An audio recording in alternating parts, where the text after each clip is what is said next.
Unless we do something to prevent it, over the next 40 years, we're facing an epidemic of neurologic diseases on a global scale. A cheery thought.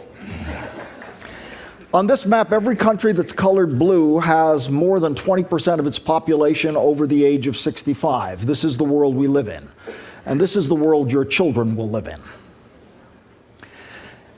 For 12,000 years, the distribution of ages in the human population has looked like a pyramid with the oldest on top. It's already flattening out. By 2050, it's going to be a column and will start to invert. This is why it's happening. The average lifespan's more than doubled since 1840, and it's increasing currently at the rate of about 5 hours every day. And this is why that's not entirely a good thing. Because over the age of 65, your risk of getting Alzheimer's or Parkinson's disease will increase exponentially. By 2050, there'll be about 32 million people in the United States over the age of 80, and unless we do something about it, half of them will have Alzheimer's disease and 3 million more will have Parkinson's disease. Right now, those and other neurologic diseases for which we have no cure or prevention cost about $1/3 trillion a year. It'll be well over $1 trillion by 2050. Alzheimer's disease starts when a protein that should be folded up properly misfolds into a kind of demented origami.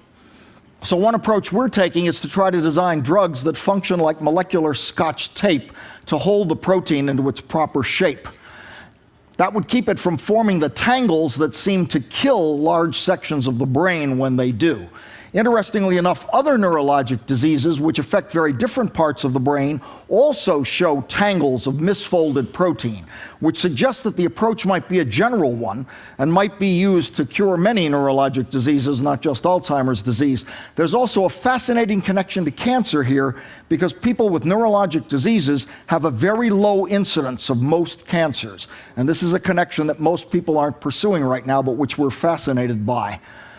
Most of the important and all of the creative work in this area is being funded by private philanthropies. And there's tremendous scope for additional private help here because the government has dropped the ball on much of this, I'm afraid. In the meantime, while we're waiting for all these things to happen, here's what you can do for yourself. If you want to lower your risk of Parkinson's disease, caffeine is protective to some extent. Nobody knows why. Head injuries are bad for you. They lead to Parkinson's disease, and the avian flu is also not a good idea. As far as protecting yourself against Alzheimer's disease, well, it turns out that fish oil has the effect of reducing your risk for Alzheimer's disease. You should also keep your blood pressure down because chronic high blood pressure is the biggest single risk factor for Alzheimer's disease. It's also the biggest risk factor for glaucoma, which is just Alzheimer's disease of the eye. And of course, when it comes to cognitive effects, use it or lose it applies. So you want to stay mentally stimulated, but hey, you're listening to me. So you've got that covered. And one final thing. Wish people like me luck, okay? Because the clock is ticking for all of us. Thank you.